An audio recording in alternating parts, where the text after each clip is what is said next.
Thanks for choosing this free Anfield Index podcast.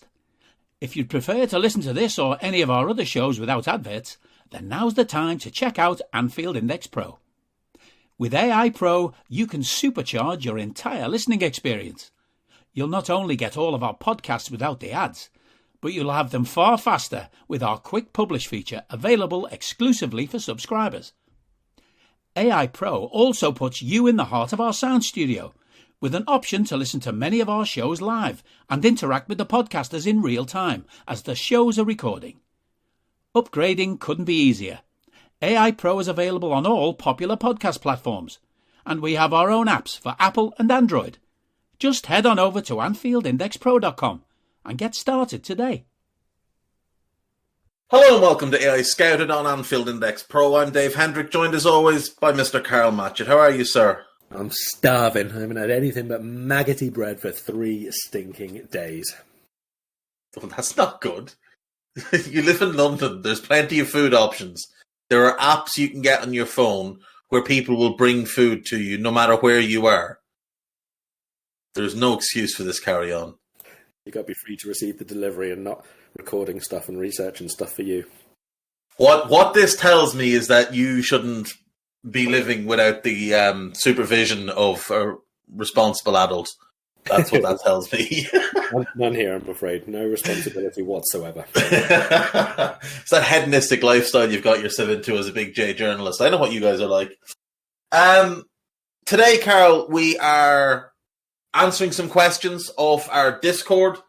And before we get into those, I want to put to you some Liverpool players that I think could potentially be sold.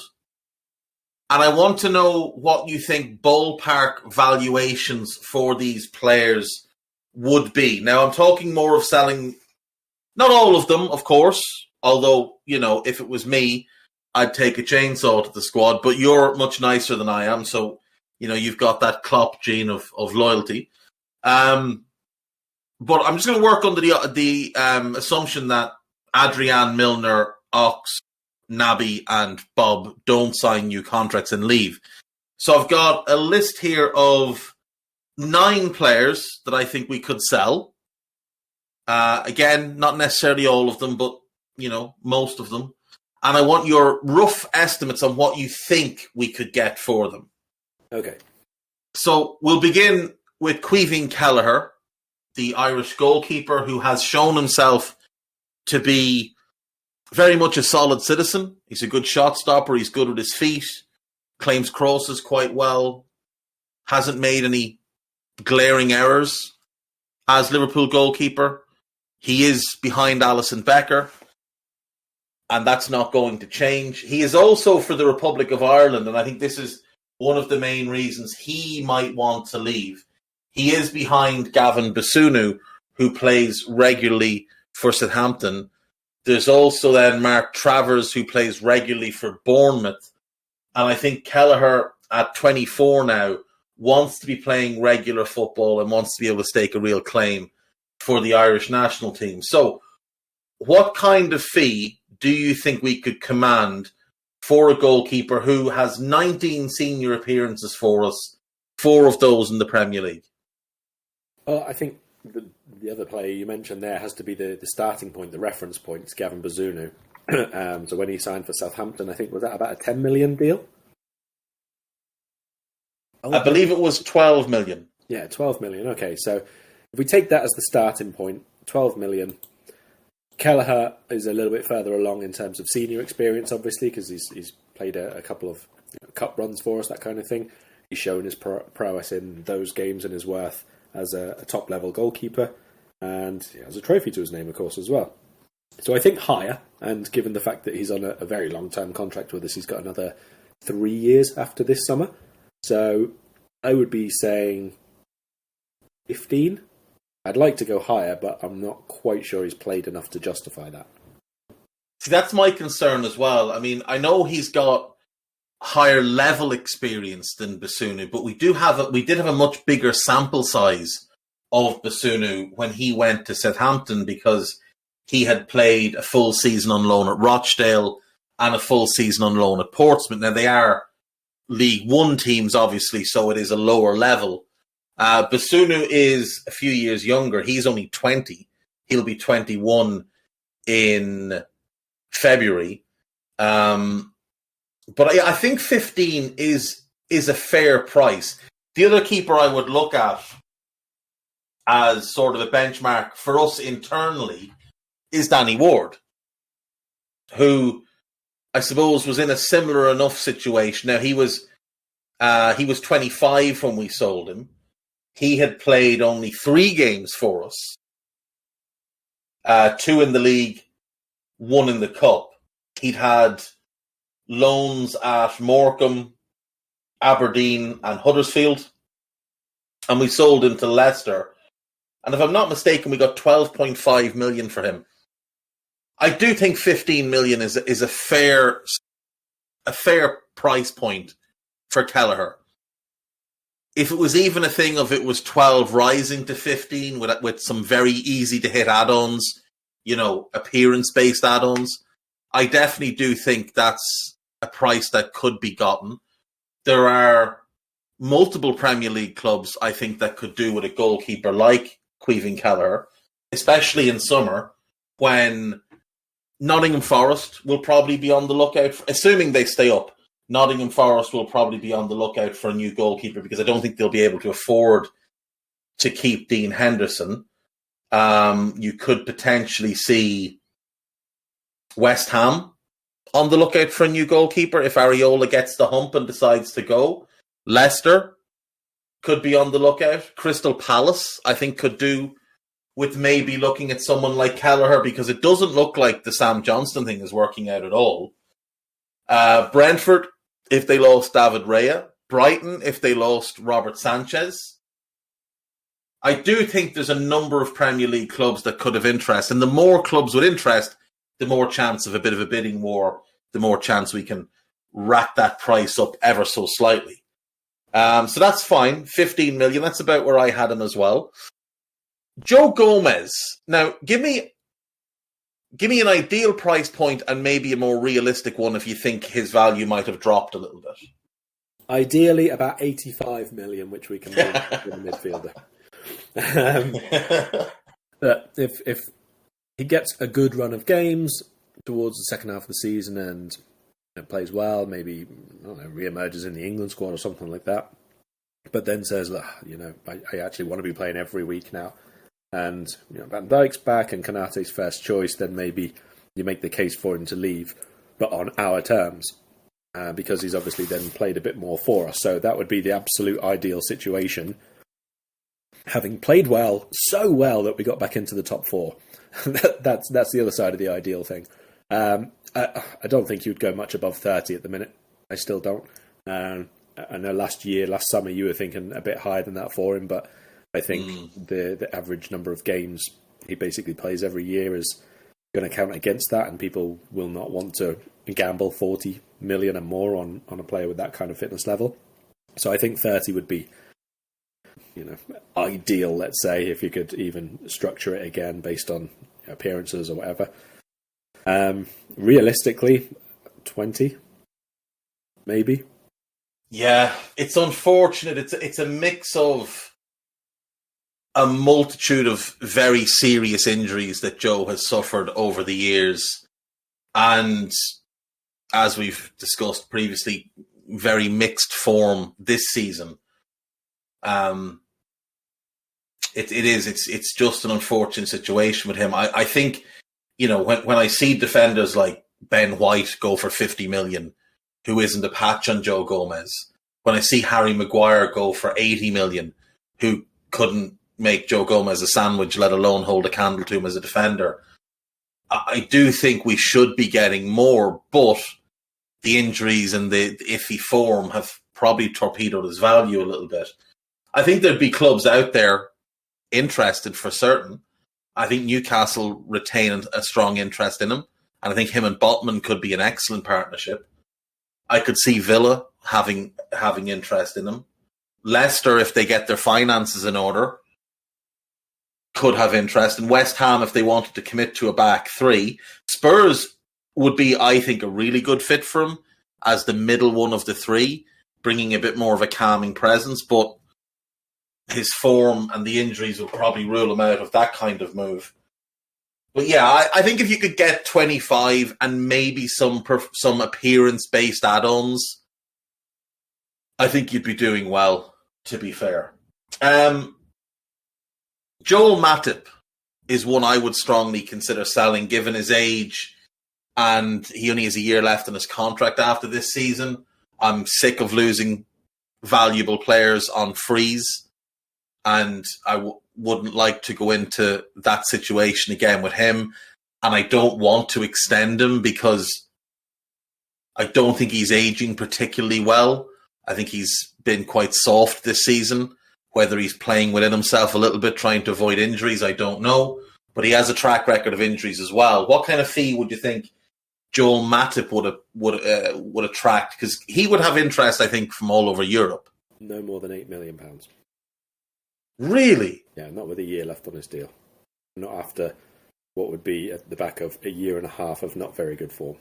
Yeah, that's fair. And given he will be 32 for the start of next 32, yeah. Yeah, that's fair enough. Okay, moving on. The only way you're even getting that much, I think, is if it's more like a West Ham kind of team who takes him, not a Bundesliga or a Serie A side. I think they would pay less than that. Yeah, Premier League teams would pay more, for certain. Okay, Nathaniel Harry Kennett. Oh, no, it says Phillips here, but it's Nathaniel Harry Kennett, son of Dan. He will be 26 in March. So you'd imagine approaching something resembling a prime. He has played 28 games for Liverpool, 69 career games, which is, for a near 26-year-old, is very, very low. What kind of fee could we get for...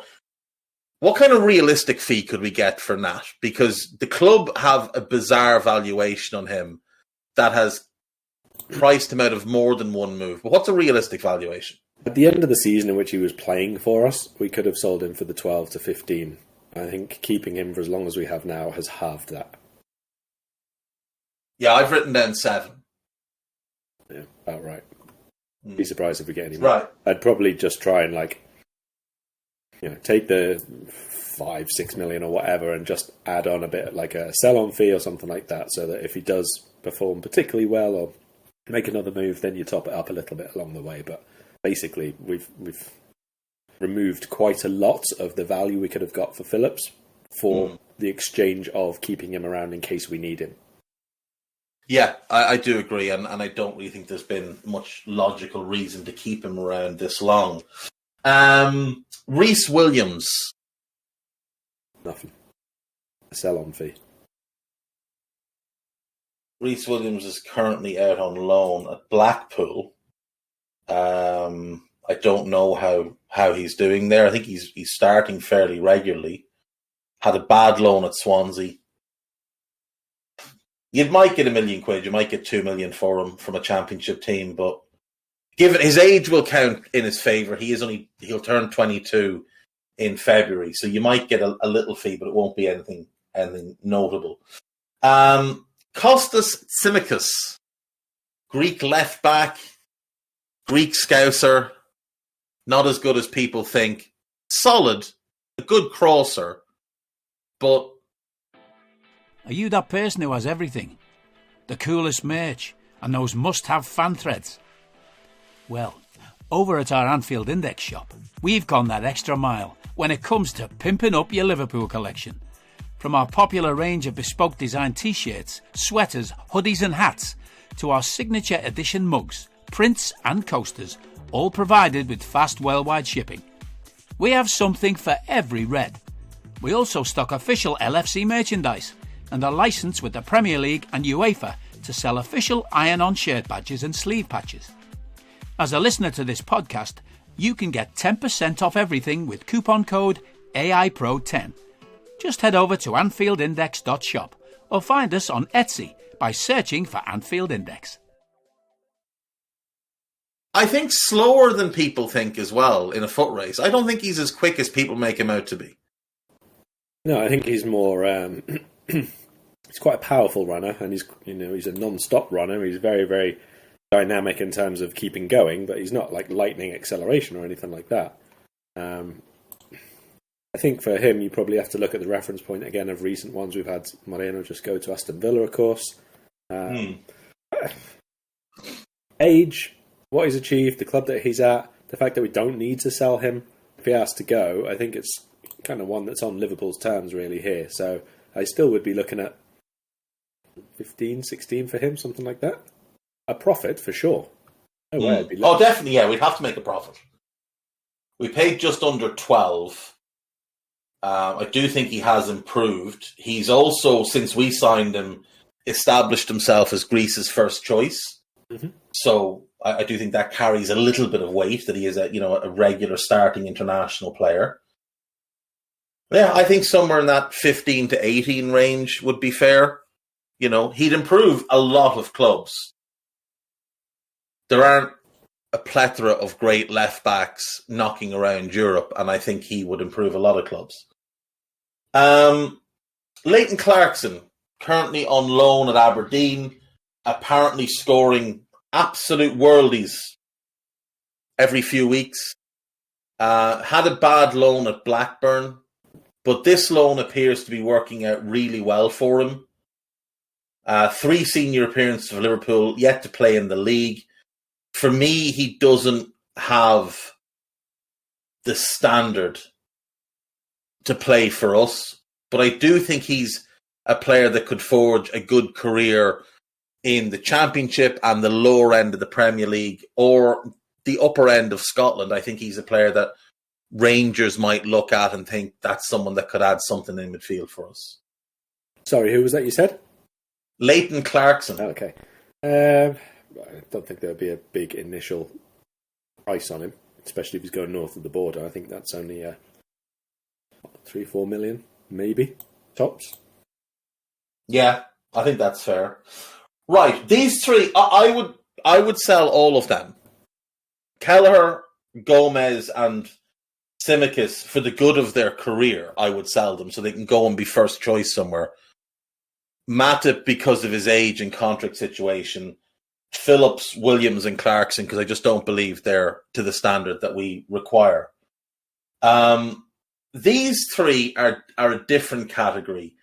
And these 3, the offer would need to make sense to us. But Harvey Elliott, what would it take price-wise for you to sell Harvey Elliott? A lot of consideration, to be honest. In fact, so much consideration, I'm going to have a look at Premier League transfers and see who has gone, who I can compare him to. He's a difficult player to sort of to pinpoint. What is he for starters? He's not. He's a young active midfielder. That's yes, but he needs to be. He needs a certain system. Well, let's look at Carney Chukwuemeka first. Chelsea signed him with no experience, basically, of the Premier League. Yeah, like a little bit of experience. I think he had 1 year left on his contract. Yeah.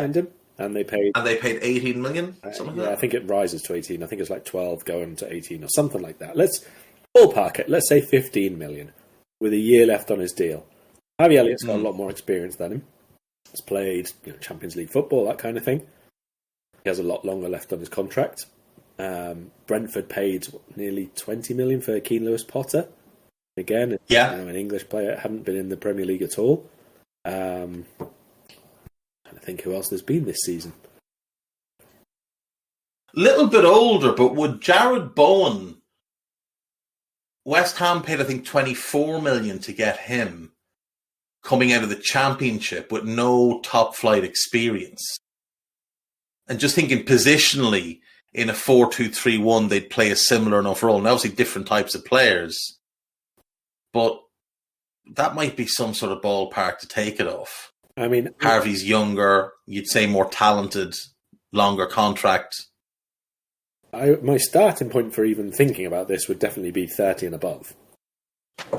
Interesting. I would absolutely say that. I wouldn't be thinking of selling him for less than that.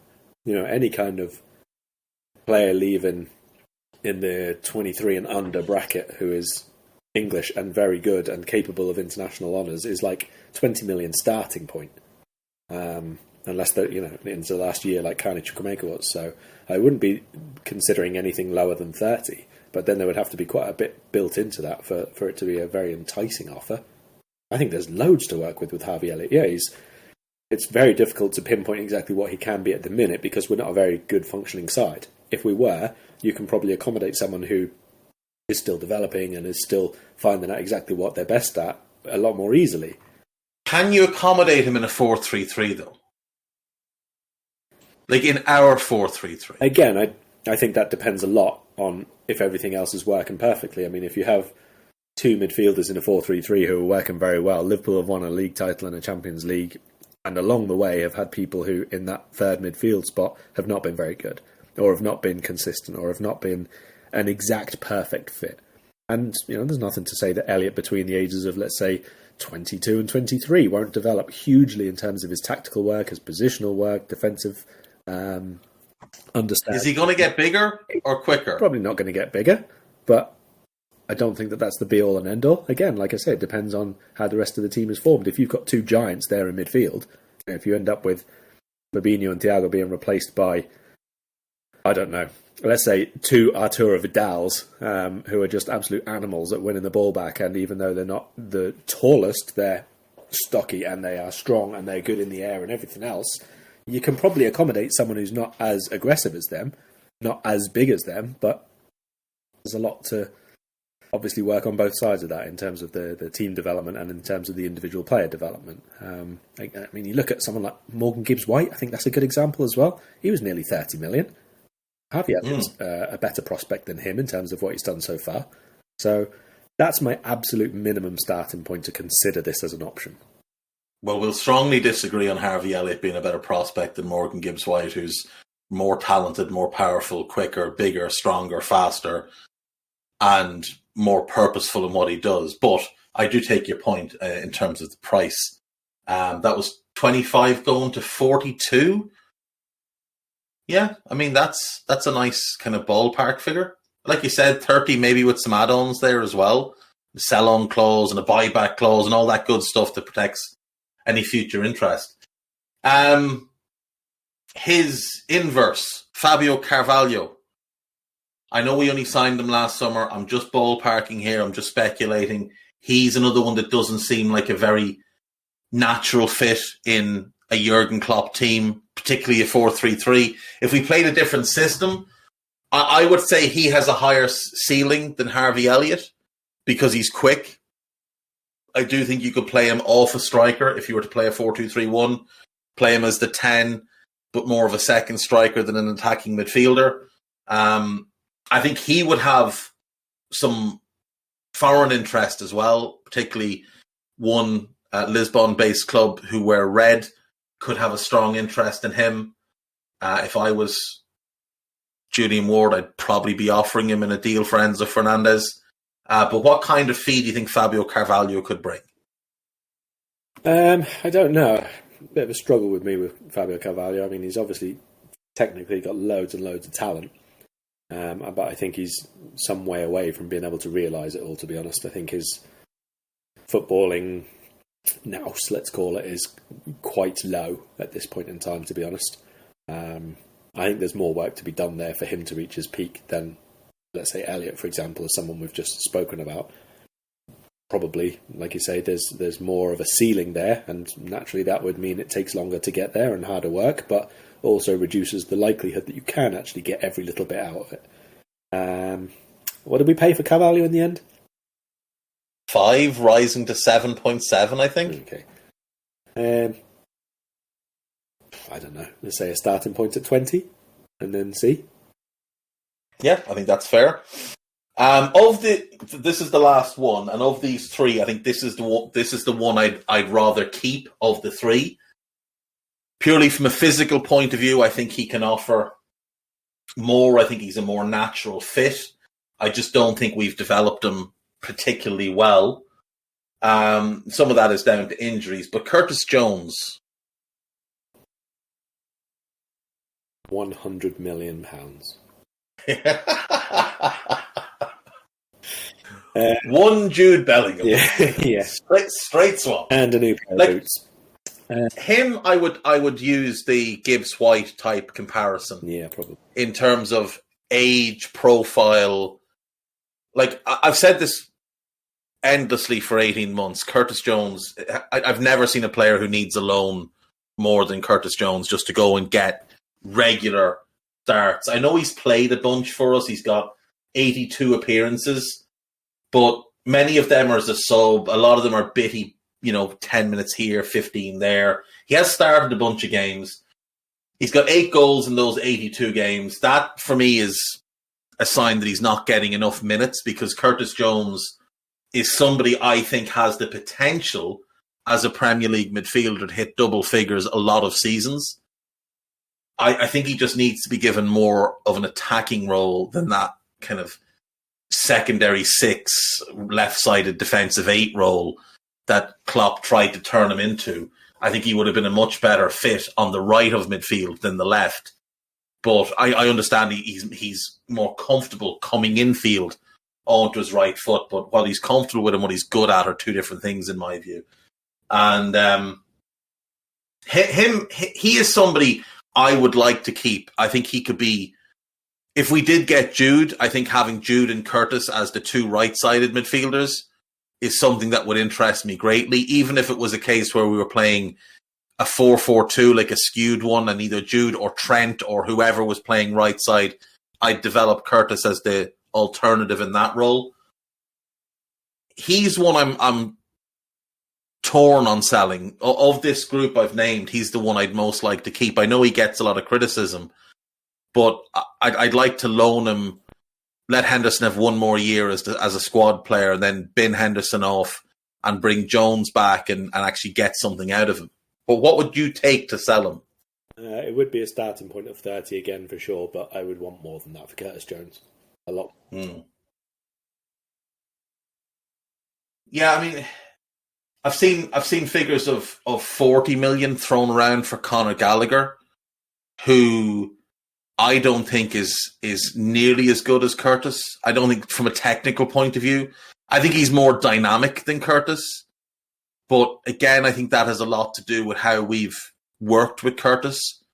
So, I mean, if Conor Gallagher is going to fetch that type of price, and he'd probably go for less than that, but whatever Conor Gallagher's price is, I'd want a little bit more for Curtis Jones. Sort of a Fernando Torres and Andy Carroll situation, yeah? Whatever he goes for, you stick another 10 on top. Basically. Even if it's 10 and add-ons, even if it's the same cash price, but we just add add-ons onto Curtis. Because I do think he's got a higher ceiling for sure than Conor Gallagher. Even Jacob Ramsey's a player I really, really like. I don't think he's technically a better footballer than Curtis. I don't think he's a more talented footballer. I think he's a more efficient footballer. He's more dynamic. He's quicker. He's more explosive. And I think he's been allowed to develop in a way that plays towards his instincts, whereas Curtis has been brought in completely the opposite direction. But I'd be looking for a good fee for Curtis to consider a sale. And I know a lot of people would say, oh, he's crap, sell him. See, I don't think he's crap at all. I think he's been misused by Klopp, largely down to need. If Naby and Thiago could stay fit and Klopp could just rotate them endlessly as the left-sided one, I think Curtis would have played more on the right side. But unfortunately, injuries struck on the left, and that's where he got shunted to. And he's definitely developed well off the ball. He's a good presser. He has a decent sense of position. He's strong. He doesn't gamble too often. He can be a little bit, lax with his focus, but that happens to all young players. But I think as a right-sided one in R3, I think he'd be a better fit. Anyway, so that's that. Yeah, I mean, there is definitely money within this squad which can be raised through sales, but it would take a couple of difficult decisions. It would be a difficult decision to get rid of Harvey especially for Klopp, who adores him. A difficult decision to get rid of Carvalho, because when he got him 6 months ago, it'd be a year come the summer. And a difficult decision to get rid of Curtis, largely because he's a very good player, but also he's a local lad who came through the academy. And he is the type that will probably stay longer, even if he's not playing, because he has that connection to the club. Kelleher's an academy kid as well, but he doesn't have that connection because he's not a local boy. He was brought in from Cork. He's already transferred to the club.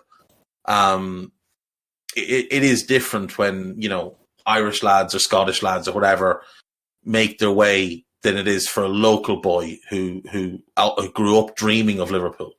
So that's that. Next question for you. This is from Shamik. If we had peak Zinedine Zidane available, where would he fit in at Klopp's Liverpool? Now, the answer, I believe, has been given in a follow-up. Nizami says you don't fit peak Zizou into a team. You fit a team around peak Zizou. I'm inclined to agree, but I don't think Jurgen works that way. So in Liverpool's, let's imagine this team is good again. Where do you play him? Do you shift to 4-2-3-1 and play him as a 10? Do you play him as the right side at 8? Do you change the balance of midfield, play him as the left side at 8, but more attacking, and have Thiago sit in on the right of Fabinho? Either that last one, have him playing left 8, but the more offensive one, or else the same as he played for Real Madrid for a lot of the time, to be honest, the sort of very narrow left-sided 4-4-2. We already have that side as Andy Robbo overlapping all the time and always stretch and play down that flank. So play Luis Diaz as the Figo-esque right winger. For example. Mo and Darwin up front. Then that could be a thing. That could be a thing of great beauty. Fab and Thiago.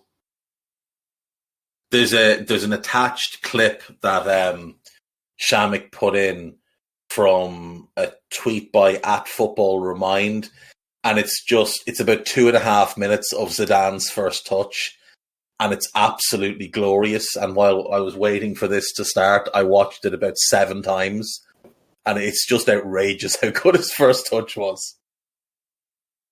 Might even be able to control one of Jordan Henderson's crosses. Hello, I'm here to annoy you. I'm here to annoy you into listening to more of me and more of others on EPL Index. We don't just have the Anfield Index stuff. We've got EPL Index as well, which covers the entirety of the Premier League. And we have 3 podcasts and a whole bunch of really good writing on EPLindex.com. The podcasts are my own Two-Footed podcast, which is every day at 4 p.m, Monday through Friday, covering the whole league. We have A Tad Predictable, hosted by Tadiwa. You know Tadiwa, he does Anfield Index. He presents A Tad Predictable before every Premier League match week. And then Kevin DeVries and his crew on the EPL Roundtable, they're every week after the Premier League match week. So make sure you listen to everything we're doing on EPL Index and follow us there on Twitter @EPL Index. Thank you. Bye-bye. I mean, he'll get into the stand to control that shit. He doesn't care. Well, if it was the one against Wolves, he's going to have to, isn't he? Yeah. There's an end to those hoofed. And not just from Jordan Henderson. I'm talking about from several people who have done that over the last few games. There seems to be a very sudden increase from this squad. I don't know if it's just Jordan Henderson sets the standards at the club. You have to remember that. I'm not sure if this is a confidence thing in the squad or because Darwin's in the team now and he's tall and we think, oh, well, that's the default again now. Just put it in there. And they're not putting it in there. That's the problem. They're putting it into row E and it is not just Henderson. Yeah. So stop this shit. No, it's not just Henderson in the recent games, but it is just Henderson over the last decade. I know all about the clipped cross, the first time one to the back post. Oh, Jesus Christ. There's nothing in football. Oh, no, I'm wrong. There are 2 things in football, and he does both of them that wind me up more. One is run at a player who has one of our players who has the ball, demanding that they pass you the ball, then just pass the ball back to them 3 yards and achieve absolutely nothing. And the second is when a player makes a mistake, either their first touch lets them down or they play a shitty pass and they turn around and blame somebody else. These are things that wind me up endlessly. Own your mistakes. Own the fact that you're not very good, and you'll find things go a lot easier for you. Right, we've got one from Isaac Gilding here. I was wondering if you could discuss something that's been mentioned quite a bit on the pod recently. Players coming from South America to small or medium-sized clubs for minimal fees before big clubs pay exorbitant fees to get them not very long after. I'd be interested to know who you think are the best ones of recent years, and are there any young players still in South America that you like the look of? So let's deal with the first part. Players who've come from South America directly to Europe, be it a lower level Premier League club or a team in a, with respect, secondary league like France, Portugal, wherever, that have been, big glow ups straight away and then moved on. Obviously, this comes off the back of Enzo, I assume. Enzo and Caicedo. Caicedo coming to Brighton for $3.5 million. Here we are 2 years later. Brighton are looking for a fee in the region of 65 to 70 million.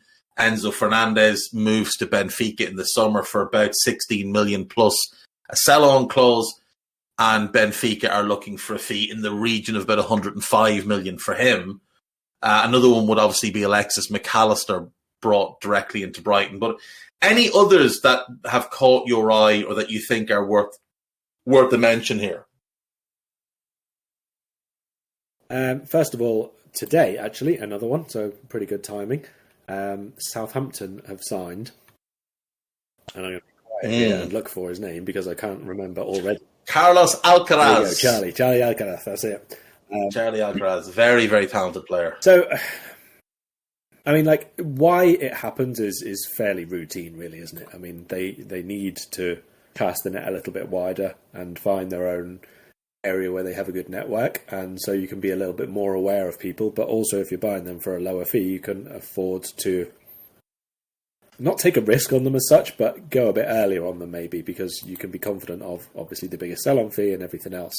I think a lot of the bigger clubs, Liverpool specifically seemingly, want the almost guarantee of having seen them in action first in a more demanding environment, or make sure they can adapt on a personal level or anything like that. So that's why, basically, it seems to be the smaller clubs pick them up a lot quicker. And it's not always the smaller clubs. Obviously, it's very much tends to be like a deliberate thing or a cultural thing. So, there was a big period where the Russian or Ukrainian clubs would be deliberately looking to Argentina or to Brazil and bring in players. So it was like a real community thing there for them to make an easier pathway to England of the same nationalities, but of a lower caliber of player. You can find similar clubs in Bulgaria, for example, in Denmark, all over Europe, really. And they have a really good pathway into Europe for players of all these different levels. So if you're not, of a Shakhtar caliber of player, maybe you'll go to Bulgaria instead and make your way around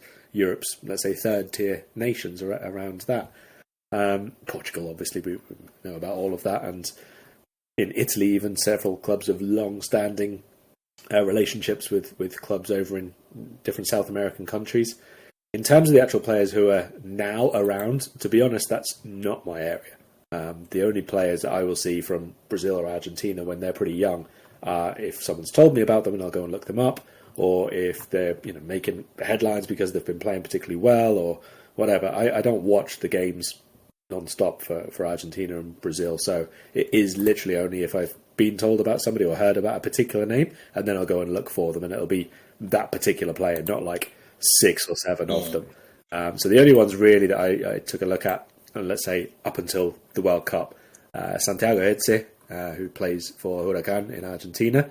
He's a holding midfielder. Quite good. Very, very aggressive, really quick over the ball, a little bit more Mascherano than Kranovic in the way he plays the defensive midfield role. He's very, very aggressive and quick into snappy tackles and playing it short and dominating in the air, even though he's not huge sort of thing, but not like the most adventurous player or anything like that. But he'd be probably the only one from Argentina I really took a look at last year. in Brazil. One you may have all heard of recently, Endrick. Yeah. What a player. What a ridiculous talent, but what a ridiculous fee. Very. But you can't really blame the Brazilian clubs for accepting this. They have now, especially when it comes to Real Madrid, Barcelona, a very, very long-standing history of this is the one, this is the next one, and a big thing gets made of it, and they have to fight it out between the two of them. And what are you going to do? You're not going to take less if you genuinely think that that's the one. I think the only other one is a Santos player called Angelo, and I've not really seen loads and loads of him. He's still only a teenager, but quick, good ball dribbling, likes to take people on, gets into lots of dangerous positions, plays on the flanks. He looks like he's one to watch, but I wouldn't say he's next one to go to Barca or anything like that. So there's a really good account on Twitter at Pranav, PRANAV _M28. He's written a profile recently on Santiago Eze, and it's very, very good. He's also written one on a defensive midfielder called Andre, who's also very, very talented. Andre Trinidad currently plays for Fluminense, another defensive midfielder. Both very, very good midfielders. The one I love is Danilo at Palmeiras. I watch Palmeiras. I don't watch Brazilian football other than when I watch them, and I watch them purely because I'm fascinated by the manager, because he's done outrageous work since going there, and he was very good when he was at Braga, and then he was good with PAOK. Headed off for Brazil. It's unusual enough for European coaches to go to Brazil, and he's won 2 Copa Libertadores. He won the Serie A title this past season. So I've watched a lot of them. So I'd seen a bunch of Endrick, and he's an outrageous talent. But Danilo is one I really like. Was linked with Arsenal in the summer. Looks like he could be going to Forest for about 18 million, which is great value. Now, I think for us, he'd be more of a left-sided 8, a defensive 8, more the Ginny than the Fab, because he's only 5'9", 5'10". Same with Andre at Fluminense. I think he'd be more that left-sided 8, because Klopp does like his 6s seemingly to be a bit taller. But they're both really good. A couple of others who've come to Europe in recent years. One at Porto is Evan Nielsen, the Brazilian striker. They got him from Fluminense. He's very good. Had a great season last year, playing well again this year. They did buy Gabriel Veron as well from Palmeiras, so Palmeiras about 6 years ago invested an absolute boatload of money into their academy, and that academy is really starting to just churn out outstanding talents. There's a kid, I can't think what the kid's name is. There's another kid on the way. There's 2 more on the way through that academy. One is currently with the Brazil under-17s. He's really close friends with Endrick. Let me pull his name up. Luis Guilherme, who, by all accounts, is going to be the next big star. And then there's one who's a year younger. He's 15, and they're already saying he might go for a higher fee than Endrick did, which it just beggars belief. But that Palmeiras academy is churning out really, really talented players on a consistent basis now. And it's probably the best academy in South America at the moment. So do keep an eye on there for, I suppose, future talents. You mentioned Shakhtar. I've always found the Shakhtar thing quite interesting. You look at the amount of Brazilians they had, obviously pre-war in Ukraine. They had 13 Brazilians under contract at one point. And some of them very good. Some of them moved on. Marcus Antonio's a player I like. He's gone to Lazio. David Neres is overrated and seems to be too caught up in smoking weed. He went from Ajax, where he wasn't great, to Shakhtar and now to Benfica.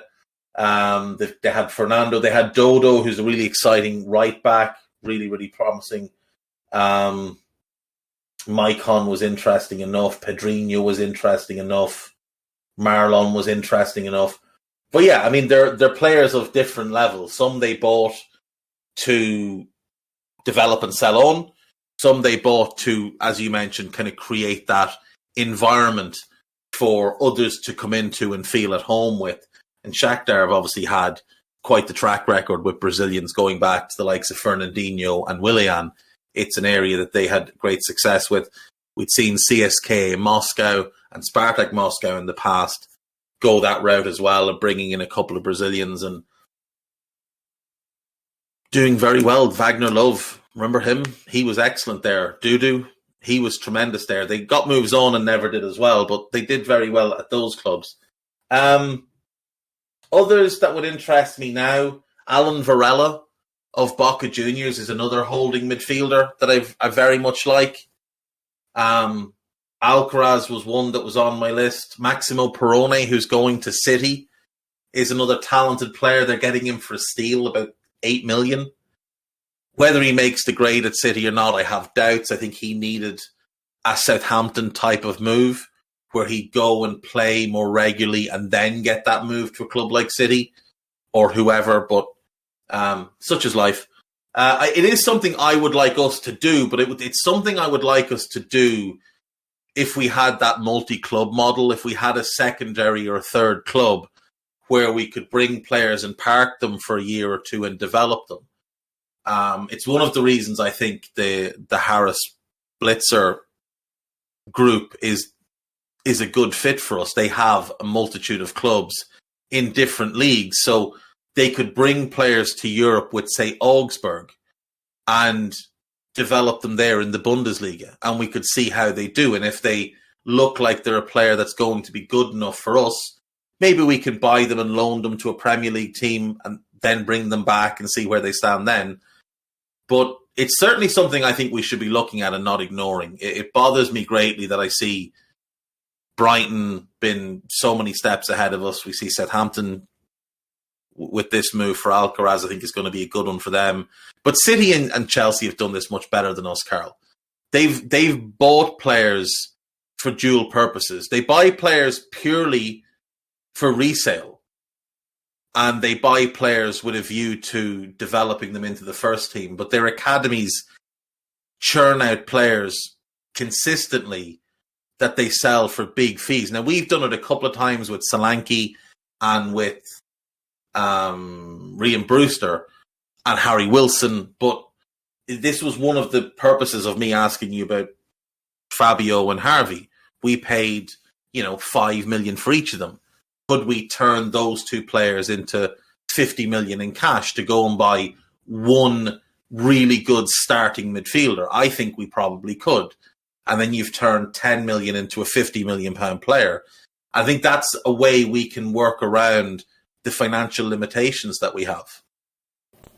Yeah, I mean, I've long been an advocate of that. I think as long as you are honest with the players and you are creating pathways for them, whether that's loans or whether it's a multi-year project to get into the first team before being sold on or whatever it is, as long as it's focused on the player development as well, I think that's fine. Not some of the stockpiling that we've seen at other clubs over the last probably 20 years, to be honest. Some of that is not quite as to my tastes, let's say. I think there has to be a very transparent plan of why you're buying someone. And it's okay for them, not everybody, to be a first-team player as well. So it's probably worth mentioning while we're just on this topic that obviously in terms of bringing people over from South America directly now, the Premier League has got things a lot easier than it did 3-4 years ago. Yeah, the Brexit has helped in this regard. In this regard, yes. Not with all transfers, but yes, in taking them from South America, it can do. Yeah, I mean, look, there's nothing worse than seeing a promising young player go on 14 different loans or whatever Chelsea have done to certain players. Baba Rockman is one I always point to as arguably the best young left back in the Bundesliga. Chelsea signed him at the age of, I think, 21. And 7 loans later, And 8 years later, he is still a Chelsea player, currently on a second loan at Reading, which will tell you where his career has gone. He's been managed by Paul Ince. But there is a reality that footballers are commodities, that they are assets of a business, and that they should be used to maximize the growth and prosperity of that business. You do have to draw a line, obviously, on, I count Rockman and a couple of others as, almost abusive relationships, but nobody has made him continually renew his contract. So there's that part of it as well. If he's happy enough to go on these loans while earning 80 grand a week or however much from Chelsea, then that's his priority. If that's what he's happy for, then great. But obviously some other young players are not going to be happy with that. Let's move on then. We have 2 questions from Zucchino. The first one. Today on the Daily Red, this was yesterday, Dave went through minutes of the key players. So this was something I found on This Is Anfield. And Trent's really shocked me. How worried are you guys that we could see a Dele Alli type decline in Trent? There are quite a lot of parallels in the career trajectories thus far. How much of this should we blame Klopp for overusing him for the past 5 years? Who else in the club bears the most responsibility, considering Trent has never had an adequate backup and has been overplayed as a result? Now, I would put the first half of this season down to Trent largely being overplayed for the last couple of years. I do think it is one of the failures of Klopp and his approach to squad building that there hasn't been a Costas Tsimikas for the right side. I know we've used James Milner there, but he's never been a good fullback. And it was unfair to ask him to go up against the likes of Wilf Zaha. But Trent at this point is probably 18 months past where Dele Alli's decline began. I think Dele was just turning 23, or maybe he was 22 and a half, whatever, when he started to fall off. Obviously, he's fallen off very drastically in the last 18 months. Rashford is the one I would look at with Trent as well. Rashford's played an astounding amount of minutes. And he's back playing really well now, but he did have about a year and a half where injuries from being played too much really did hamper him, and we saw quite a lot of criticism of him. But I'm glad to see he's bounced back. Do you think there is a risk that we overplay Trent and by 27 his best is behind us? I suppose there is a risk that his best is behind him, but I don't think that there would be the drop-off that in the initial question about Dele Alli. I don't see that would be the case. I think technically Trent has always been on a different level to most players, so even if you think that maybe physically he can't cope or something like that, there's so much in his game that he could use to play a not very mobile, different version of his own game. Let's leave it like that. Whether that's a move of position or playing right back, but in a very Daily Blindish sort of way or something like that. There's plenty you can do with players who can ping passes 40 yards, and that's not going to go anywhere. And his crossing ability and set pieces ability and all the rest of it. So I don't see the drop off from that regard. I think also there's a lot more determination and aggression in his game than there ever was in Dele Alli's, to be honest. I don't think Dele likes playing football anymore.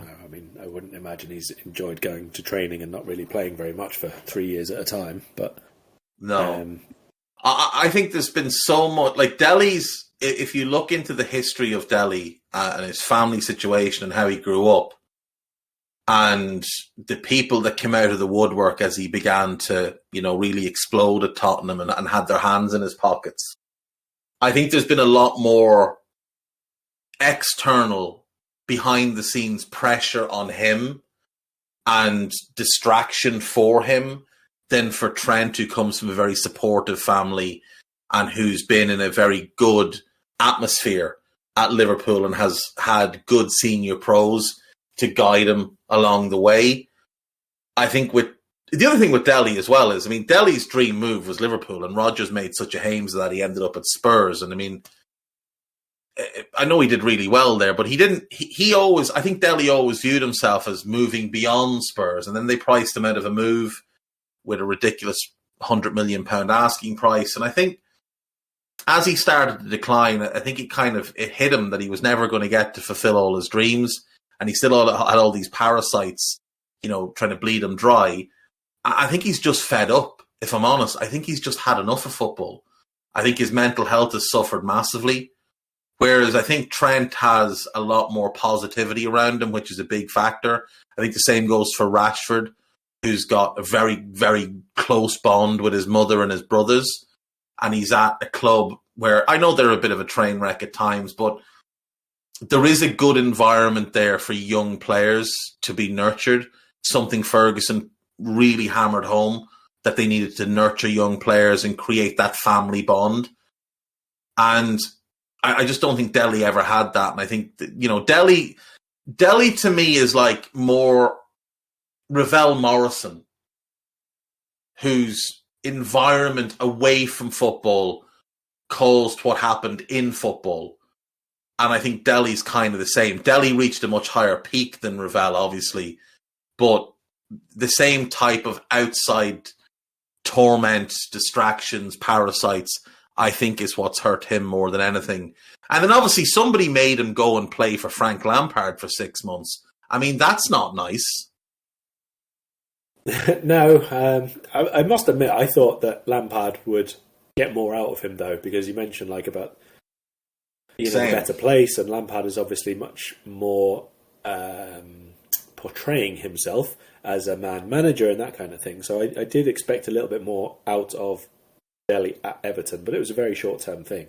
So I don't really know about any of the off-pitch stuff, so I'm not going to try and compare the two players, but I do think that in terms of Dele Alli's position and when he started to decline, we very quickly saw a transition in how number 10s in general were operating, and where he was playing and what job he had for Spurs when he was at his best very quickly became not a thing in football, in the Premier League, and the wider successful European game.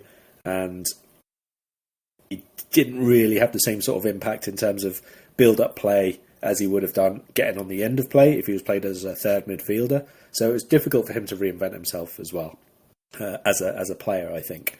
But as I said, I think Trent would face an easier task to do that. Yeah, I think when that kind of Dele position was eradicated from the modern game, I think the issue for Dele was he was moved backwards into midfield, whereas I think he would have been really good as a Bobby type. Now, he wouldn't have had Bobby's pressing, but he was good off the ball in Pochettino's early teams. Him and Kane, before Kane had the ankle injuries, two of them were animals for going and taking the ball off people, just bullying teams. I think he would have been better moving into a Bobby type of false nine where he had movement and runners around him, because he's an incredibly gifted one-touch player. Dele is a street footballer to his soul, and his ability to flick balls around the corner, find runners, and then get himself into a great position for a goal was outstanding. I would still take him on a free. I wouldn't pay money for him, but I would take him on a free, and I'd love to see what Klopp could do. If he got a year with Klopp in a good environment, with arms around his shoulders and not hands in his pockets, I think we could, not to the same level when he got 22 goals in 50 games for Spurs as I believe, 21-year-old, which is outrageous for a non-number 9, non-winger. I think we could see him get back to a level more similar to that than what we've seen for Everton and Besiktas and in the last couple of years at Spurs, where, I mean, Mourinho, by that point, not particularly good at, creating the right environment. Frank, I don't care what he portrays himself as. He's not a good man manager.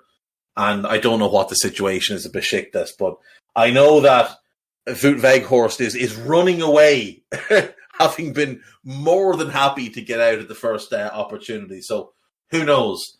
Let's move on to the second question, and this will be the last question of the pod. This is quite a long question, so bear with me as I read through this. The question, though, I think is a good one.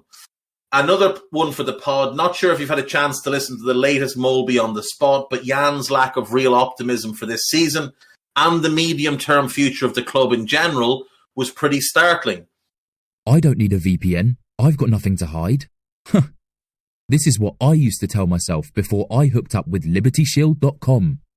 Not only is my home internet now fully encrypted, but I can now access all the websites I want, whenever I want, and do so from absolutely anywhere. As a Liverpool fan, I love to know I can now watch every match, regardless of whether it's on UK TV or not. My Liberty Shield VPN makes sure nothing is blocked and guarantees me super fast streaming speed throughout that match. You can get connected right now with their software package, which includes a 48-hour no-obligation free trial and instant access to their apps for Apple, Android, Fire TV, PC, Mac, and Android TV. Or go a step further like I have and get one of their pre-configured VPN routers. These small but powerful devices allow you to easily connect every device in your home to VPN, making it the perfect solution for smart TVs, Mag boxes, and games consoles. Visit LibertyShield.com today and use coupon code AIVPN25 to get 25% off at checkout. Add to this more mainstream pundits cottoning on to some of the underlying issues in the structure of the club. What are your thoughts on both of the following?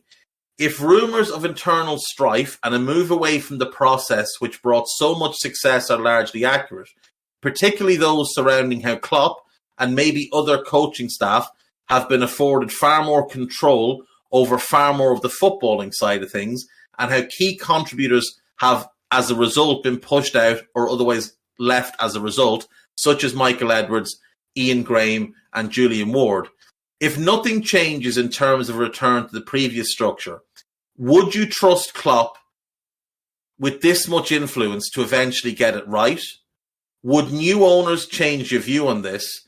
And if no to the first question and yes to the second, how long would you be willing to wait for full ownership change before considering a managerial change a viable option? So let's start with the first part of that. Do you trust Jurgen Klopp to have complete control over anything with little to no oversight from a Michael Edwards type sporting director? That's a dead easy one, that. No is the answer there. And I'll tell you why. Firstly, if Jurgen or any manager at all, this is my overall view on football as it stands. Obviously, we're talking about the higher levels of football here. If any manager needs a new player, thinks to himself, I need to go into the transfer market, find a player, blah, blah, blah. One of three things happens, right? One, he chooses from the list of players he already knows. That's no use. That's absolutely no use. There's a whole world of players out there. And if you're limiting yourself to the pool that you're familiar with, you're not even touching 1% of what you could here. And you're going to pay over the odds for someone who isn't going to be as good as somebody else. That's absolutely without question. Number two is that they go and look for somebody new. And if they're doing that, what are they doing in terms of the actual normal job, let's say? They're taking themselves away from that because you can't do absolutely everything. Even Jurgen Klopp, even the most committed manager on the planet, cannot put more hours in the day to allow themselves to still have time on the training pitch with the players, time for doing all the man management stuff away from the training pitch that he does, speaking to the family or speaking to the players after training, not to have all the meetings with his analysts and his coaching staff and the medical staff and all the rest of it. You can't do all of that and still add in something else. It's just an impossibility. That's how time works for us, unfortunately. So you're going to lose some of Klopp the manager and get some of Klopp the recruitment guy. The third thing, obviously, is that you do the complete other end of the scale, and that is that you invest all yourself into looking for new players or overseeing it, and basically you are no longer the head coach because you're not coaching at that point. You're putting all your time and effort into external things from the team, and if that is the case and you're leaving then the training and everything else to somebody else, well, fine, but then that's not the job anymore. That's not the head coach anymore. So I don't think that it's possible for someone to do that, not to the extent that you stay competitive and get every single sign-in right, and basically all the things that come with two jobs. Anybody who's tried to do two jobs at once knows how difficult that is, just by a time and effort and tiredness, and you will make mistakes, or you will take shortcuts, or you will do whatever you need to get one job done a little bit quicker and a little bit easier to make it okay for yourself. There's no need for this to happen, not at Liverpool, not at any serious football club. So I'm absolutely against that entirely. A head coach should always be able to say yes to a player coming in. I think that's pointless to just overrule the fact that they say, I don't want this player, he's not going to do the job that I want him to do. And you bring him in anyway, you just end up with a load of Osama Asaidis at your club. And it's a power play and a struggle and blah, blah, blah. There's no point in that. So a head coach should always be able to say yes to a player. And if there's a disagreement that that's the right one, well, then you go back to when Liverpool signed Mohamed Salah, for example, and he had to be convinced. That's the job of the other people who are finding these players. They have to explain themselves. They have to say, this is why, this is what he's going to bring, this is what you're going to be able to do with him, blah, blah, blah. All those discussions get had over and over again. And then you make a decision together. It's difficult, but that's kind of the idea, you know? If transfers were easy to do, everyone would get them right all the time, and you'd do 16 of them every year, and you'd stay on the top of the pile and sell people for £1 million more than you bought them for the following year, and just keep reinvesting it all the time. It doesn't happen that way, though. So, no, I don't want Jurgen Klopp having the overall say on transfers, because I want him doing the coaching stuff. I completely agree. There is not a single manager in the world I would trust to have that type of control. Not one. If Alex Ferguson was to reappear as 40-year-old Alex Ferguson, I wouldn't trust him to do it, even though he did it at United for a long time. Because if you look at Ferguson's track record and Wenger's track record of transfers during their tenures at United and at Arsenal, when they had complete control, they bought a lot of shit. They bought lots and lots of bad players. Obviously, they hit on a number of great players, but they bought more bad players than good players. When Wenger arrived at Arsenal, he'd had time to peruse certain players he'd like if he ever landed another European job when he was at Grampus 8. So he came in with an idea of who he wanted. And Wenger was well ahead of the curve in terms of recruitment, because he had his own little network of scouts that he employed personally. They weren't linked to a club. He had met them when he was at Monaco. He had kept them on his own payroll when he went to Grampus. And when he came back to Arsenal, he already had them out there, and they were able to recommend players. But as everybody else caught up, and as Wenger didn't have an advantage anymore, look at the dross he signed post-2005. Lots and lots of dross. Ferguson, the same. He came down from Scotland. He had his own network of scouts that he put together, that he worked with his brother, and his oldest son became an agent.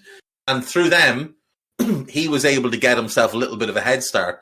But as everybody caught up, it became less common for United to hit on every single transfer. And if you look through Ferguson's track record, and I did this on Two Footed ages and ages ago, it was a lot of bad players signed. Even some big ones that didn't work out, like Varane. He's a great player, but he was a really bad fit for United. And Ferguson signed him because Ferguson hadn't sat and watched him every single week like a scout would. He didn't have all the analytics advancements that we have now. He just had mostly the eye test. And Ferguson made a decision based on his viewing of Varane for a couple of games. So I wouldn't trust any manager with that type of power. The other factor is when that manager leaves, it creates an enormous power vacuum and the club falls into turmoil. Look at United. Look at Arsenal. Look how bad they were in the immediate aftermath of Ferguson retiring and Wenger retiring. Look how difficult they found it to get themselves back on track. Look how much money they had to spend to get themselves back on track. So, no, I wouldn't trust any manager with that type of power. And the thing with Klopp is he's never done it before. Like, when he was at Mainz, he had Christian Heidel. Christian Heidel ran the recruitment side at Mainz. When he went to Dortmund, he had Michael Zorc. And when he took over at Liverpool, in his very first press conference, he said, I want a sporting director. That's how I work. I don't have time to look after recruitment. I need a sporting director to take all that noise away from me. And that's what Michael Edwards did incredibly well until he left.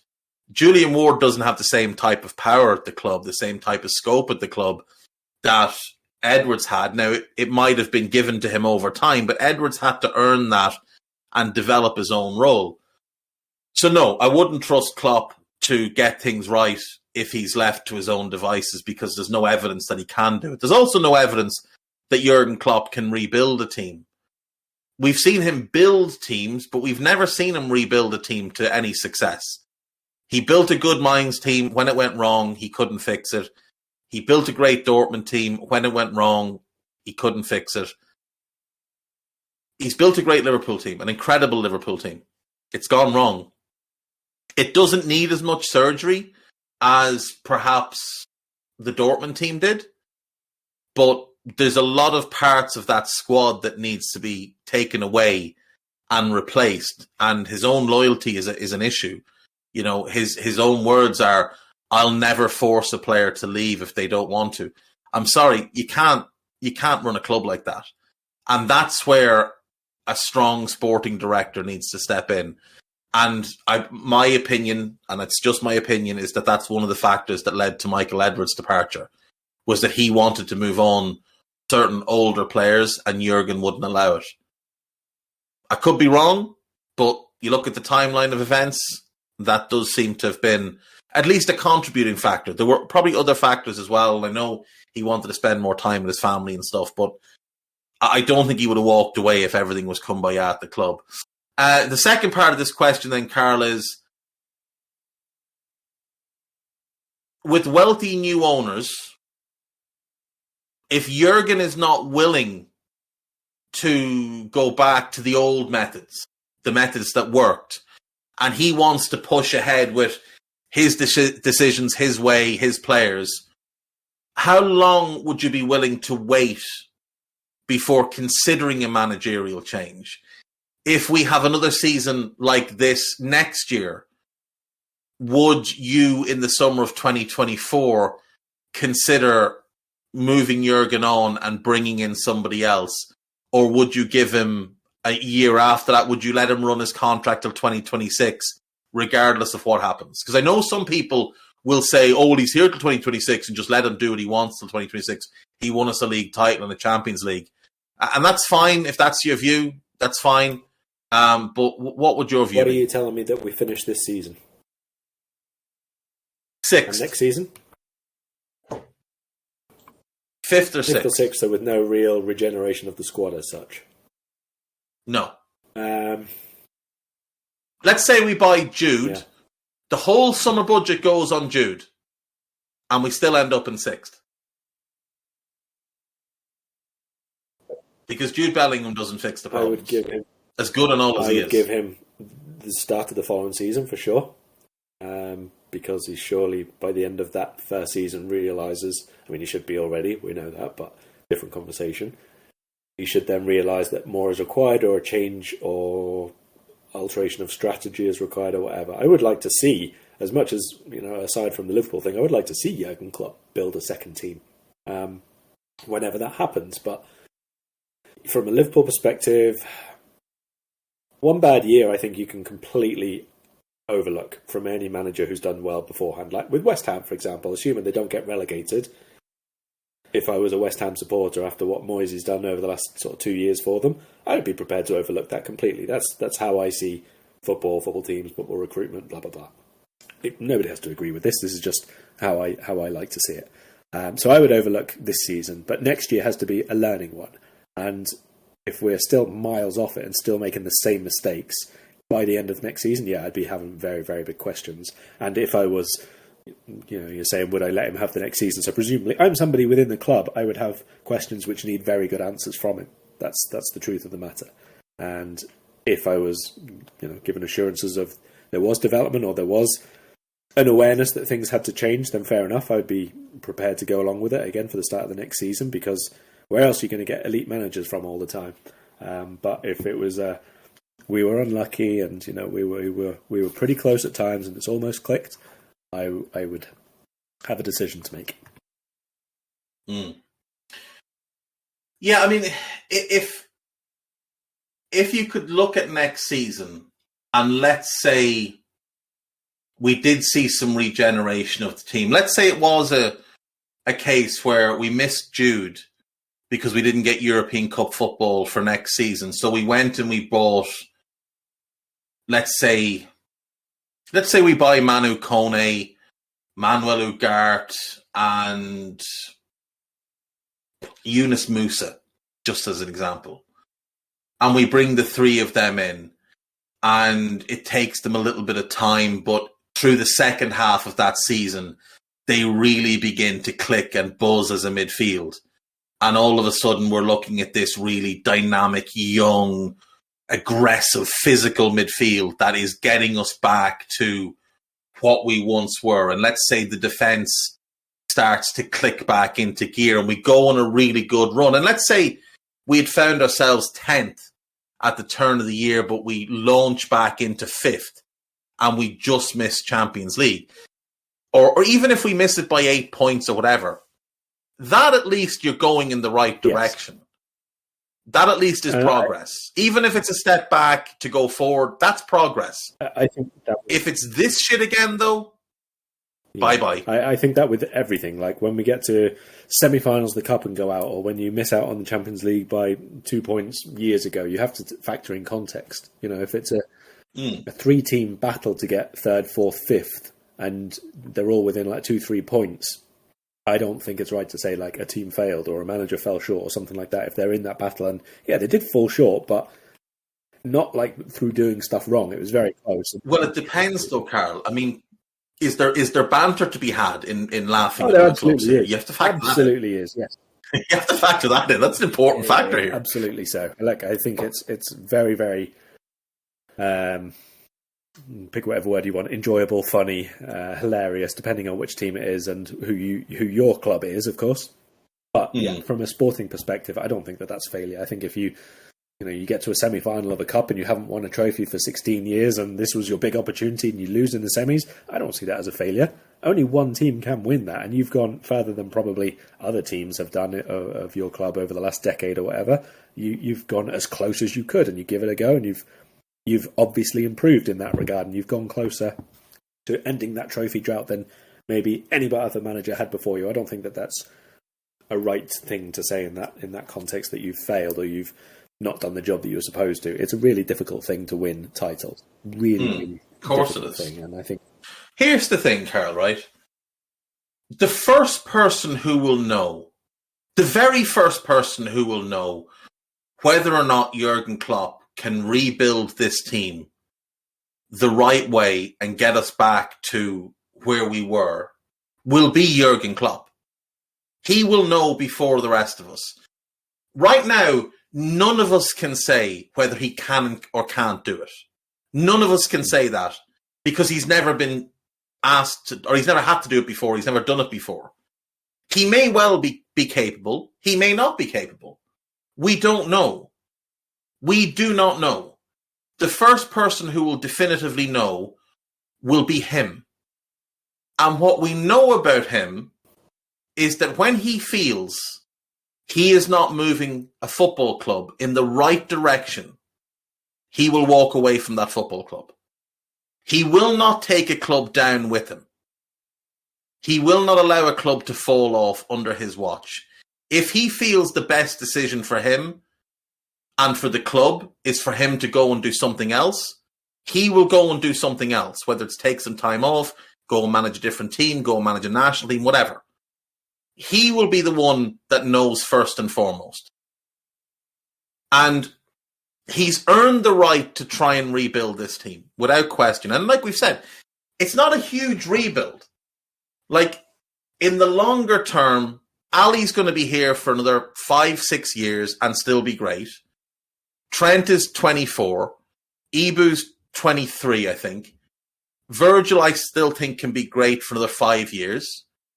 Andy Robertson's the one member of the back four I think we'll need to replace in the next couple of years, because I don't think his game will age all that well. The entire midfield needs to be replaced, but in attack, Darwin, Jota, Diaz, Gakpo, they're all mid-20s. They all have years and years left. And Mo Salah looks after himself in such a way that I still think he'll be a formidable, consistent goal scorer well into his mid-30s. So the only areas that really will need to be rebuilt in the team are the midfield and left back. And left back is a couple of years away.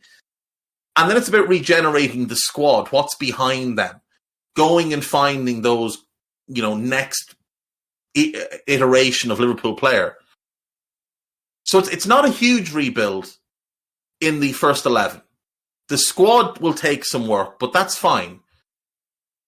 I think he's earned the right to do it. I think new owners coming in will happily back him to do it, because, like you said, there's not a plethora of great managers out there. But if we do get to the end of next season and it's this, and he hasn't rebuilt the midfield, and he's still playing the same players, and we're still watching Jordan Henderson hoofballs left, right and centre and turn in 4 out of 10s and be in the team the next week, and we're still watching other players like Fabinho decline before our eyes, and he's not acknowledging that there's an issue, and he's still looking bemused and baffled on the sideline. At that point, if there's somebody available, and I'm not going to name names, but if there's somebody available who is a better fit to come in and bring a new voice and a new outlook and a new approach, then I would consider it. But like I say, I think Klopp will know before us. And I think if next season goes like this, it wouldn't surprise me if around this time next year, he just lets it be known that this is his last season, that the 2-year extension was a mistake and he's going to move on. And he'll work till the end of the season, which allows us a good process to find a replacement and figure things out. But I think he'll make the decision before the club have to if things don't go right. Yeah, that might well be the case, and especially if, like you say, the owners by this time next year are still looking for investment or still looking for a buyer, they probably won't make that decision anyway, because Klopp is an added value to the club. Oh yeah, FSG won't remove him. Not a chance. Nor should they. The only successes of their tenure are as a result of hiring him. They can point to the stadium, they can point to the training ground. The stadium and the training ground don't win you points on the pitch. Jurgen Klopp won you points on the pitch. He won you a title. He won you a Champions League. He won you 2 domestic cups. So they won't, because, like you said, if you're selling a club, you want to be able to point to the fact that, we've already got one of the top managers in the world. You don't need to go out. You're not Todd Bowley here. You're not going to need to sack this man and go and pay Brighton 20 million to get Graham Potter and his staff. That's 40 million you can save. There's a midfield player you can go and buy. There's a new centre back you can go and buy. There's Armil Bella-Kotchap you can come and bring in to be a long-term partner for Ibu as a backup to Virgil and successor to Virgil, whatever. Like I say, I think Klopp will make the decision if it comes to it. I don't think he'll outstay his welcome, and his welcome will be what he feels, not what any of us think. But if it did get to the end of the next season, then if the right manager was out there, and again, who that would be, I'm not 100% sure. I very much like Ruben Amorim, but I want to see a bit more. But yeah, I mean, Abel Ferreira, I really like him, but I need to see him in Europe first, or back in Europe first, I think. Great managers don't grow on trees. You don't boot them out without giving them an opportunity to work through a mess. Right, anything you want to plug before we go? As I have absolutely no idea when this will be released, no. There is a scathing piece on Antonio Conte. So if the worst happens, and this is the last ever AEye scouted with Karl Matchett. You'll know it was because he wrote that piece. Antonio called round to the house. Karl offered him a cup of tea, and Antonio bet him with his own kettle. I fancy it. I fancy you to hold your own, though. He's not the biggest of fellas, and I reckon the knee is fully healed up now. You'd be light on your feet and get round him, and maybe be able to hold your own against him until help came. In the shape of Dele Alli. Yeah. Oh Lord.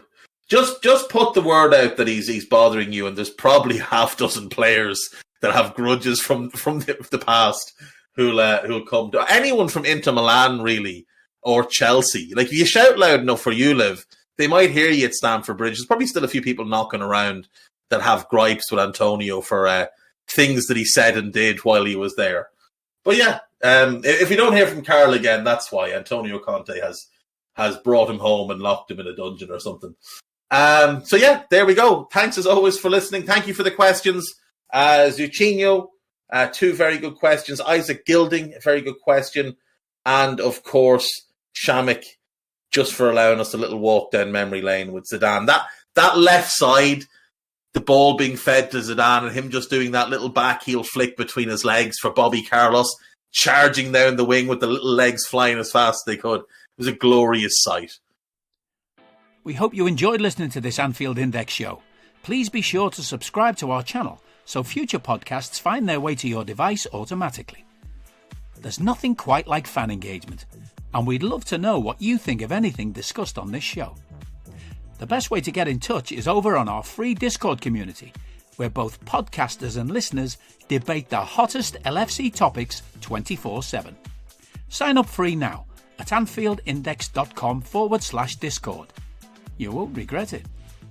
You can also follow us on Twitter at Anfield Index and find us on Facebook by searching for Anfield Index. Oh, and before you go, we'd love it if you could leave us a 5-star review on your favourite podcast app. It only takes a couple of seconds, and it means the world to the people who create these free shows.